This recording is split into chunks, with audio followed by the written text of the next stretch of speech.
Welcome to Cross-Border Tax Talks, where we discuss the latest trends in international taxation, from U.S. tax reform to the OECD's latest developments.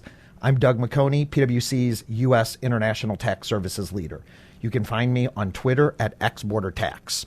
On this week's episode of Cross-Border Tax Talks, I'm excited to finally have Calum Dewar. Calum is an international tax partner in PwC's Washington National Tax Practice and the leader of our integrated global structuring practice, heading our outbound, inbound, and value chain transformation teams.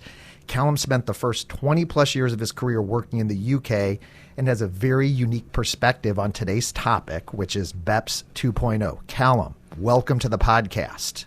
I'd like to say it's good to be here, but I wouldn't mean it. But I'm here. Well, we're excited to have you here and to get your uniquely cynical perspective on all things international taxation.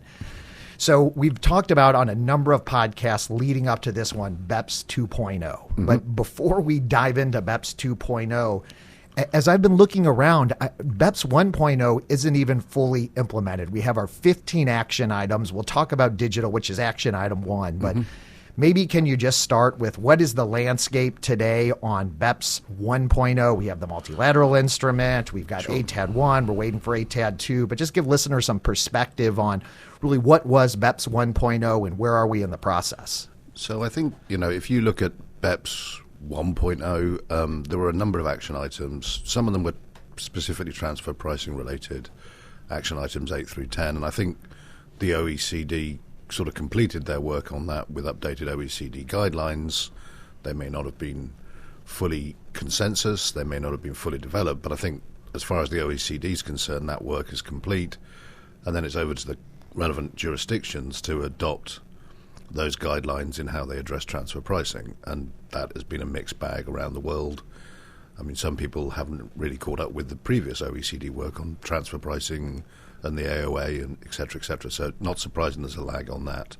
Well, and I think that that's just an important thing for the listeners to understand, first of all, is that the OECD just really provides guidance, right? I think there's 129 member countries. I can't remember the precise amount, but really they just provide guidance and suggestions, both with respect to kind of the jurisdictional statutory law as well as recommendations to changes to the treaties. Yeah, I mean, the OECD is actually a much smaller number than the 129. That's the inclusive framework. The OECD expanded to include a bunch of countries that are not in the OECD to get the inclusive framework to try and build consensus on international. In BEPS 1.0, there were then a number of other provisions dealing with things like hybrids, CFC rules, interest deductibility, treaty abuse. So there was a whole host of initiatives there. And the OECD produced final papers in all of those. And again, the OECD doesn't have any executive authority, right. So that was then passed over to jurisdictions to do something with. And the something has varied by countries. You've got the UK and Australia who seem to be on a competition to implement everything first, and probably by everything I mean even more than the OECD suggested in some levels. With the UK, things like diverted profits tax and the offshore royalty regimes. So, those countries have gone away, taken the OECD BEPS framework and run with it. You've then got things like the rest of Europe, European Union, where the EU decided to go for a multi-jurisdictional approach and issued directives which largely covered most of the BEPS actions, which the EU member states signed up to implement various laws by various dates. Now, some of them had to be done by 1 January 2019, interest deductibility, etc. Some had to be done by 2020, which covered things like hybrids and CFC rules. And so we're still waiting to see a number of major jurisdictions in Europe, what their final legislation is going to look like with regard to some of these fairly major measures in BEPS. So they really haven't implemented yet at all.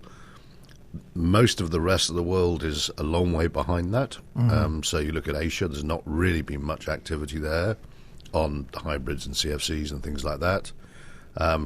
Canada hasn't really moved significantly on it. Latin America hasn't really moved significantly on it. So there's those sort of structural changes that are still waiting to be implemented. I mean, the US obviously dealt with some of it in tax reform, but even the US, we haven't got the final regulation package on hybrids, right, to know exactly how the US's implementation of the hybrid provisions works. And some of those other jurisdictions, I think like China, for example, even Canada, there's been some maybe anecdotal evidence of like one-off, like on royalty deductibility, sure. but they have not done these wholesale systematic changes, like for example we've seen with the UK and Australia. Yeah, and then obviously there was the treaty abuse stuff, so that was interesting. That was a paper that was largely a consensus paper. With a whole bunch of provisions for treaty abuse, and then the OECD realized that having every country renegotiate all of their individual tax treaties was going to take decades, and so they came up with the multilateral instrument approach. That's been interesting. I mean, obviously it was a novel approach to changing multiple tax treaties at the same time, but in order to do that, they ended up giving a lot of choice to countries as to which of the provisions of the treaty abuse paper would be adopted. And because of the sort of speed dating approach of the multilateral instrument, and in a lot of cases, things were only adopted if both countries who wanted their agreements to be covered adopted the same provisions.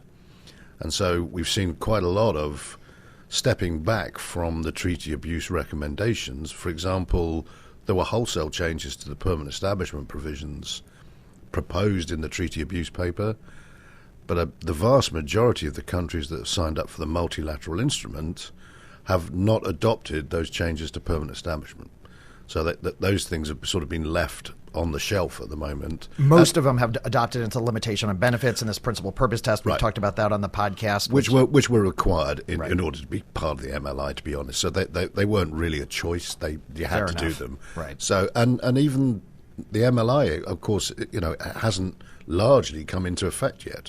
Most countries who have signed up, ratified, who've got other treaty partners who have signed up, ratified, will likely have effect from 1 January 2020.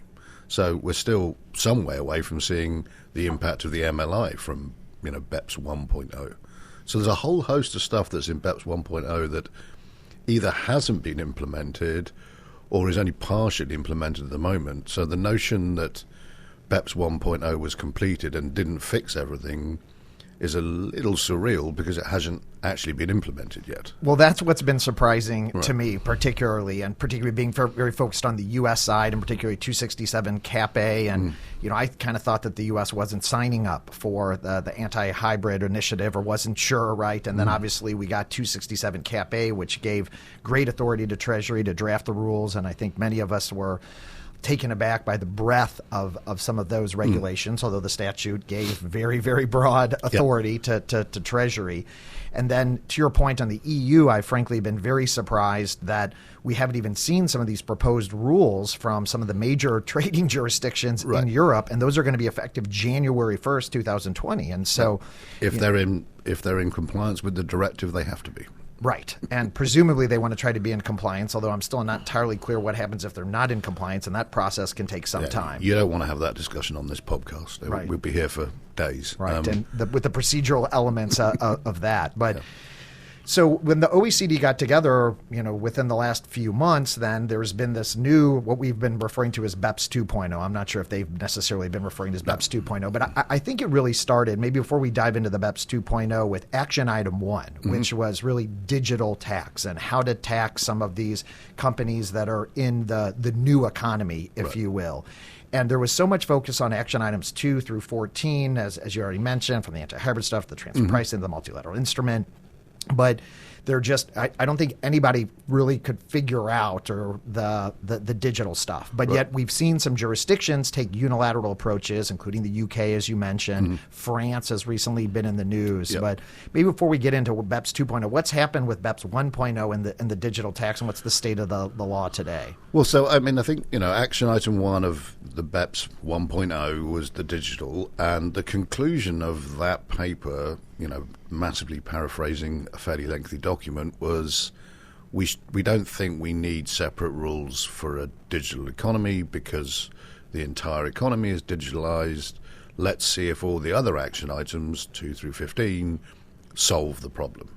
And I think what's happened is politically, in certain jurisdictions, there is clearly the sense that BEPS 1.0 did not solve the problem, and the perception, whether real or otherwise, is that a number of very big name companies have emerged from BEPS 1.0 still not paying significant amount of tax in jurisdictions where they have a significant market name and presence. And that politically was unacceptable in a lot of European Union jurisdictions, whether that's France or the UK. And so the EU jurisdictions, the individual jurisdictions, started pushing pretty heavily on measures that dealt with that whole. And, you've seen France with the digital services tax, the UK with a similar approach. They're all focused on how do we extract some money from these companies that we think earn a huge amount of money from our market but don't pay much tax, because the current international tax system doesn't force that tax. And that's either because you don't reach the level of a taxable presence in the jurisdiction, although that's fairly rare, to be perfectly honest, or if you do reach the level of a taxable presence, the value being attributed to that market is not sufficient to give a big enough reward for a big enough tax base. So compare, how did the UK address this versus France? Because I think these are interesting how these jurisdictions kind of took these on. Well, so, the UK obviously had the first shot at it on diverted profits tax, which predated BEPS. It was rushed out before the completion of BEPS. And so that was one approach. They've now added on a digital sales tax approach proposed, being consulted on. France has just gone for a digital sales tax, which is to say, if you make X number of sales or make revenues from customers, users in our jurisdiction, then you're going to pay effectively a turnover tax on that activity, which obviously is not an income tax, it's a turnover tax. That all the issues that raises, has no regard to profitability, et cetera, et cetera, et cetera. So the EU have upped the pressure, and at the moment what the EU have largely said is, well, if someone, and France, there's notorious notional agreement of a couple of weeks ago, right. If the OECD can come up with an international taxing system which better taxes those activities, then we'll pull back from things like digital sales tax, etc., and we'll adopt the OECD international tax system, whatever that is. So the pressure's been put back on the OECD to try and build a consensus as to how international tax system should now work to encompass digital. But I think the thing that's happened in that process is, if you take the BEPS 2.0 work paper, they've clearly gone way beyond digital. Right. So digital was the sort of the thing that started this, but I don't think digital is now the sole aim of the BEPS 2.0 provisions in any way at all. So before we dive into the Pillar 1 and Pillar 2, because I definitely want to spend some time with, for maybe some of our listeners who aren't as familiar with what a permanent establishment is and when activities give rise to taxation, how would you explain to somebody, like, why isn't that income that France is trying to come after currently subject to tax in France? Well, so, the sort of traditional permanent establishment definition largely ran off notions that were probably invented in the 30s, 1930s that is, where generally the business model was, in order to make money in a jurisdiction, you needed to have people and things in that jurisdiction. So the trigger for a permanent establishment was largely a notion of having a fixed place of business in that jurisdiction, people operating from that fixed place of business, which made all the sense in the world when you had to have an office to meet customers, you had to have a landline to phone people, all of that followed from it. And then the permanent establishment definition dealt with that construct around the edges as to whether it was permanent in nature or whether it was temporary.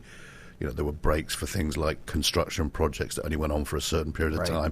And the whole thing developed, dependent agent, all thing. But largely the trigger point for a permanent establishment under the existing rules is some notion of a place of business. And what's happened, of course, as the business models have evolved with digitalization, internet, et cetera, is less and less do you need a permanent place. Right. I'm probably a working example of that. You took my office away from me years ago, and I haven't got an office. Right. I travel around the country seeing clients or coming into various offices, but I don't have a fixed place where I carry on business. Right. And, that is replicated in all sorts of business models. So the notion of a fixed place of business has moved away, and the supply chain of multinationals has changed. So there's much more centralization of resources. You don't have everything in each jurisdiction you operate. You may have a distribution network. You may only have a marketing entity in that jurisdiction, and there's a principal somewhere who's contracting with the third parties. And that provides some challenges from a transfer pricing and a permanent establishment perspective, given the current definitions. So I think largely what's happened is the tax definitions of permanent establishment and what constitutes a taxable presence haven't moved on with the change in the world. And I think there's a degree of acceptance that is the case. Yeah. I don't think people are saying, to the best of my knowledge, that the permanent establishment definition that we've got that's, has its genesis in 1930s is really fit for purpose now. Right. The debate then turns to, well, what is fit for purpose?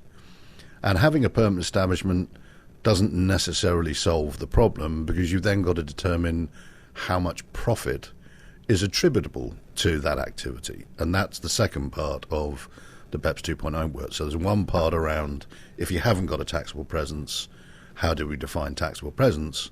The much bigger part, and much more relevant for most of our multinational clients, is not only do you have a taxable presence, because again, most companies do have a taxable presence in most jurisdictions. It's only the very sort of internet digitalized companies that really don't. The next bit then becomes, well, having defined a taxable presence, how much profit should be allocated to the market and how much profit should be allocated to the IP or intrinsic value that's created outside of the market. And that is a big tension within BEPS 2.0. Well, that's a perfect transition. So let's talk about where do you want to start, Pillar 1 and then Pillar 2 as far as the OECD's potential recommendations? Yeah, so I'll start with Pillar 1. Pillar 1 is really focusing on the taxing rights and the calculation of how much profit should be taxed.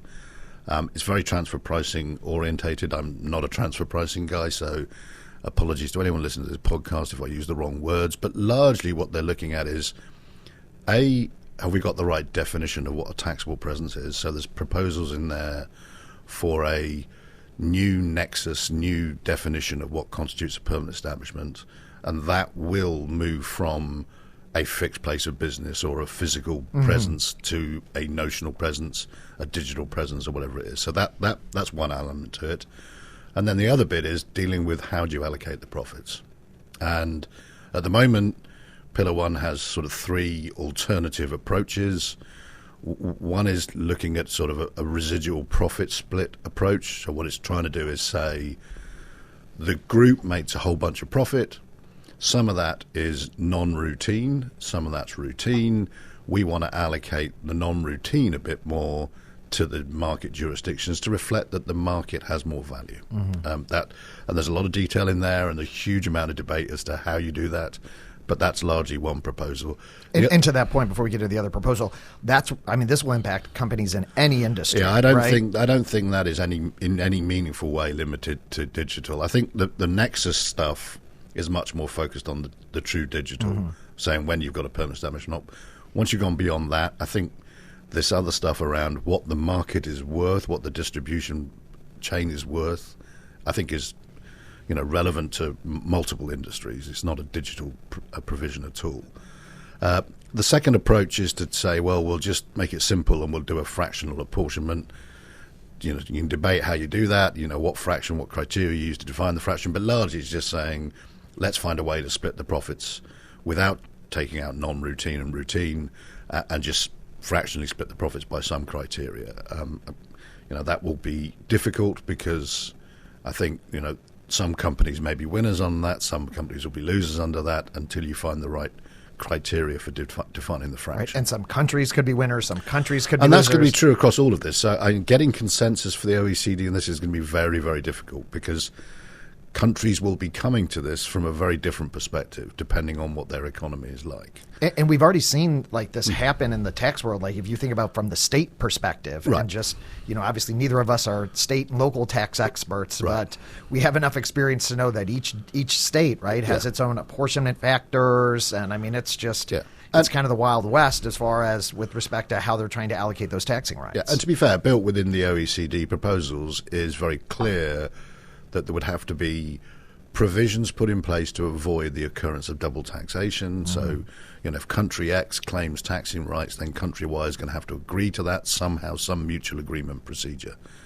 The third proposal is look at more of a distribution return and just try and define what a distribution function in that industry, in that jurisdiction should be earning, and that would be the sort of baseline of what the profit share should be. And if the current model isn't giving you that, then there'll be a change to the transfer pricing. Originally the proposals were fairly radical in talking about moving away from traditional transfer pricing themes around things like arm's length pricing, arm's length profits. They seem to have slightly rolled back on that as saying, well, actually, we think we can make some of these proposals consistent with that, albeit an amended view of what the ALP should be. And ALP being arm's length pricing. Yeah, so there is a bit of a move on that, but we're not really going to know until we see the next iteration of the documents as to where they're going with that. Yeah, and one of the challenges, particularly with the U.S. tax system, is we have this concept with cost sharing and with intellectual property, and the fact that a foreign subsidiary of a U.S. multinational can effectively share in the costs and is deemed to participate in those activities, and that isn't necessarily consistent with what we see other jurisdictions, which I think has led to some of this controversy and action items from the OECD just because of the different taxing systems. Yeah, and I think there's a recognition, not at least in the previous paper to the one we got at the moment, that maybe the approach of BEPS 1.0, which was to look at the so-called DEMPI functions, actually isn't achieving what it needs to achieve, because if the DEMPI functions aren't in the local jurisdiction, they're still not getting a return equal to the market return that they think they should be getting. Yeah, and so maybe let's unpack that, because it's a great point. I think with BEPS 1.0, one of the ideas was, well, we should, to try to honor, if you will, or respect that arm's length pricing, we should look at DEMPI, which is development, enhancement, maintenance, protection, and exploitation. And the idea is, well, if you have significant people functions participating in those activities, then they should get a particular return associated with that. But then trying to actually understand a company's value chain, regardless of what their industry is and where those profit drivers are, I think has been more challenging maybe than some had thought when they put the framework together. And especially in the context of U.S. multinationals, because the U.S. didn't really adopt the significant people function approach. The U.S. has cost sharing, which is a much more mechanical process of allocating the profitability between the US and the rest of the world, and that doesn't sit very neatly with a distribution jurisdiction trying to work out how much return it should be getting. Right. So it had its challenges, there's no doubt about it. So any thoughts or predictions as far as where we're going to be in Pillar 1? I think they said October is when they wanted to have an initial view, or the OECD wanted to have an initial view. Well, so the timetable, I think, is still that the OECD is working to try and implement whatever is going to be implemented in 2020. They publicly stated that in order to do that, they're going to have a pretty consensus framework of the proposals by 1st of January 2020. Well, you work back from there, and there's an awful lot of work to be done from the work plan document they issued a couple of months ago to 1st of January 2020. So we're expecting another paper in the next 3 to 4 weeks, which sets out where they've got to on these various open items and what work still needs to be done. So hopefully we'll get more detail on where they are on these proposals. They clearly need to narrow down 3 choices to preferably only 1 choice. Right. But how to get to 1 choice with consensus by 120 plus nations is going to be very, very difficult. Yeah, and it's fascinating just to review the timing again, because, I mean, like when on the last podcast I talked about U.S. tax reform, and then ATAD, and then this being the kind of big wave behind those other two big waves that are practitioners and taxpayers are already drenched in all of this change and trying to deal with this. And ATAD 2, which is theoretically should be fully implemented January 1st, 2020. Well, the same year they want to now, have BEPS 2.0, which is obviously larger than just the EU, which is ATAD. Right. And the timing just seems really aggressive. Yeah, I imagine implementation would be targeted for 1 January 2021. So, implemented in 2020, but effective from 1 January 2021. But that doesn't change the fact that, the potential changes they're talking about are significant. These are possibly more impactful on multinationals' tax positions than U.S. tax reform was, for example. I agree. And we haven't even gone into Pillar 2 yet. So, huge change being written to try and keep a lot of different countries with a lot of different economic starting points happy. And the risk is that won't happen. And there's two risks to that. One is if you don't have that action, you start getting unilateral actions, and that's clearly going to be the case. The EU have signaled that fact that they will go alone if the OECD doesn't get consensus on the digital side at least. Or alternative, the OECD issues a paper which largely has choices in it, and then the question is going to be, well, how do you manage those choices to ensure there isn't double taxation?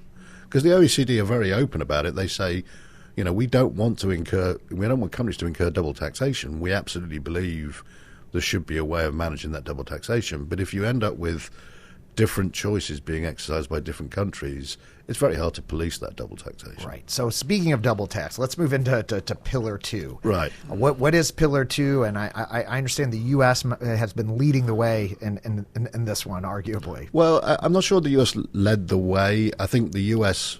in tax reform implemented two specific rules that have led to the debate of Pillar 2. So what Pillar 2 is largely looking at trying to prevent what they've determined is unacceptable tax base erosion. And so it's looking at base erosion provisions, and they've really lit on two approaches with a kind of subset in there.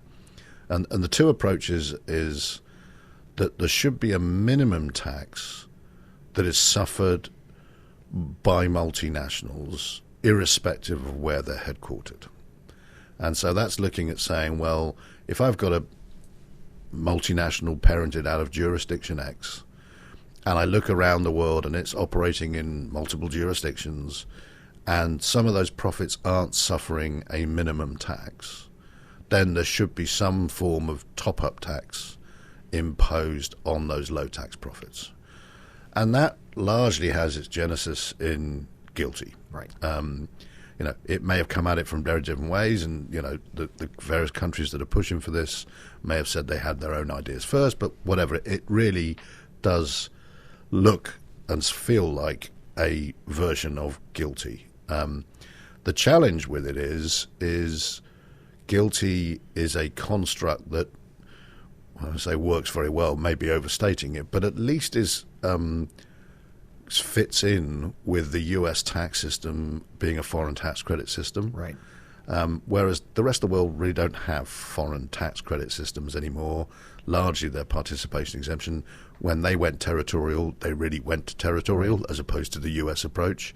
And so, taking a GILTI context and a construct and trying to make it work for various multinationals is going to be a challenge. There are design elements to it that are key. So, the question as to whether you look at each entity on an entity-by-entity basis. So you look at each CFC and say, is that low taxed?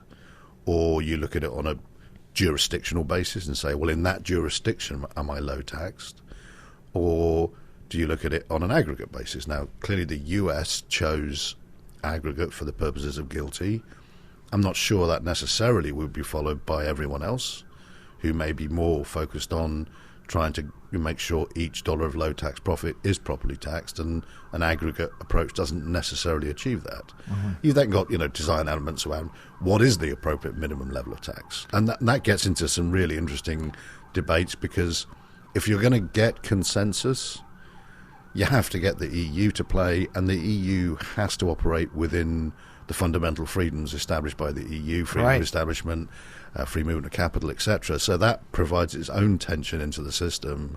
And can you have a minimum tax rate which is higher than the lowest rate in the EU? Well, the lowest rate in the EU at the moment is Hungary, which is at 9%. If it tries to impose a minimum tax of 15%, how does that sit with the EU fundamental freedoms, etc., etc.? So there's an awful lot of tension in whatever your design of GILTI is. You then get the additional complexity that multinational structures are not simple for all sorts of reasons. And so you can often see situations where, taking a US multinational, for example, a US multinational will have the US on top. It may have a holding company that runs a region, or it may have a global holding company with then regional holding companies below it, multiple jurisdictions in which you're operating. Operating companies in jurisdiction X can own operating companies in jurisdictions Y, and then you're going to have to work out, well, at what level does the minimum tax apply?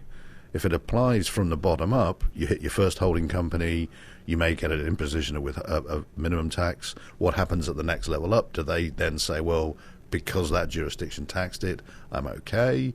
Or can you work down and say, well, if I'm a US multinational and everything's been within the GILTI regime, no other minimum tax regime should apply? And there's attractiveness to that. It makes some sort of sense. But it doesn't necessarily solve the issue that some people are trying to solve around whether all the profits have been appropriately taxed. You then get into all sorts of questions around what is the base in which I'm trying to work on what the tax is, because every jurisdiction has different tax rules, and treatment of losses, treatment of amortization, treatment of depreciation can give rise to massive timing differences between what jurisdiction X thinks the taxable profits are and what jurisdiction Y thinks the taxable profits are.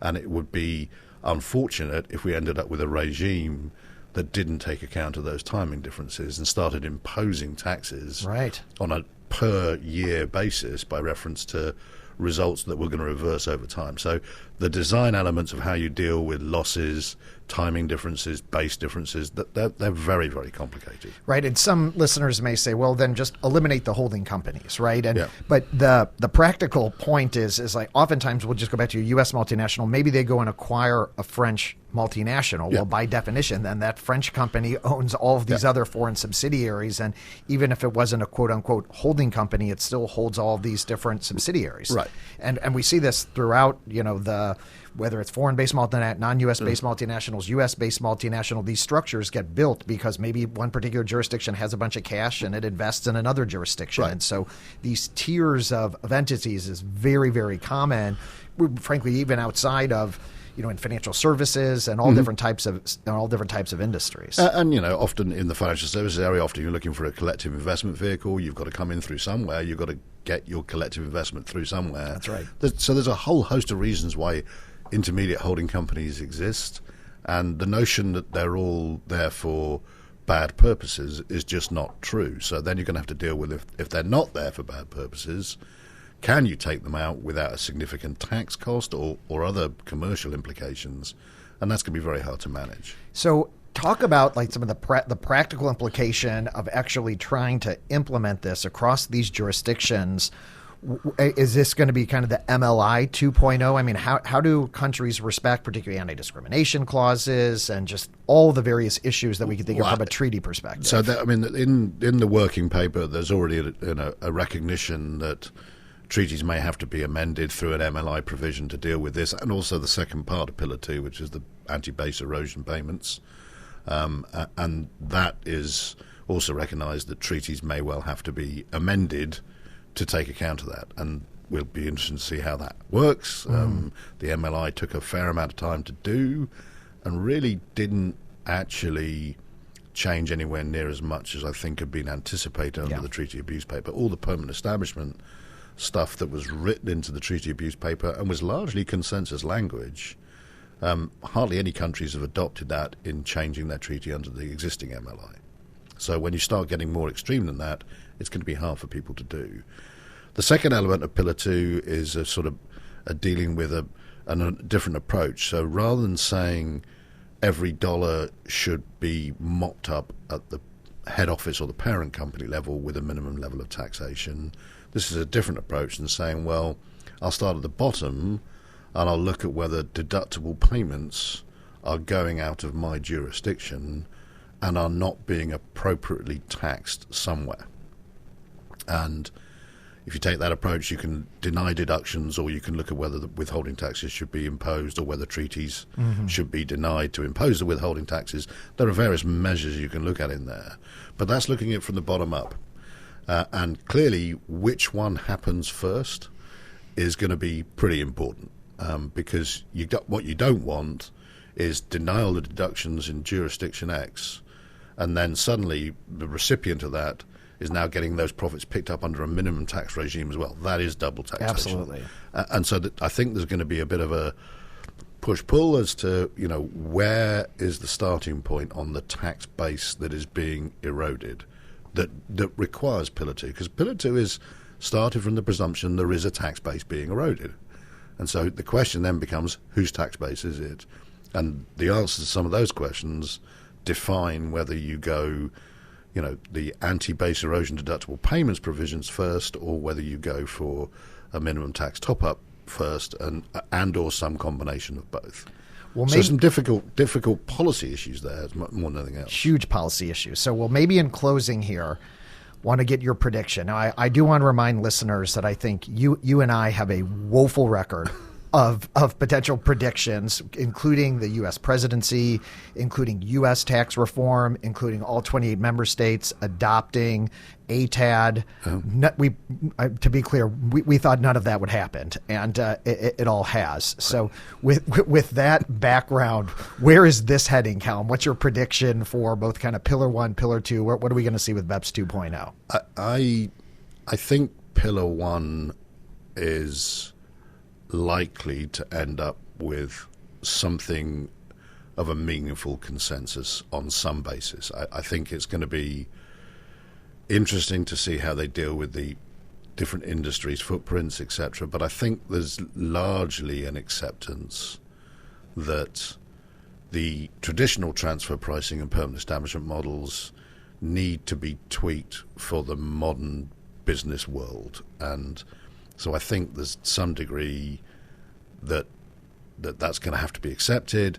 And the honest truth is, if it's not accepted, then the players in there that are really potentially most advantaged from that are going to be most disadvantaged by things like turnover taxes, etc. So there's a degree of almost acceptance that something has to change, otherwise we're going to end up with something much worse. Yeah. And so I where it goes, which of the three options is likely to be pursued, we'll have to see. I personally believe that the sort of residual profit split method or a distribution network return is at least more explainable and more flexible to whatever industry you're in to give the right returns than just fractional apportionment, because fractional apportionment, you're either going to have to come up with a whole host of different criteria key to apportion on to cover all the different industries, or someone's going to be badly treated as compared to someone else. So that would be my guess. I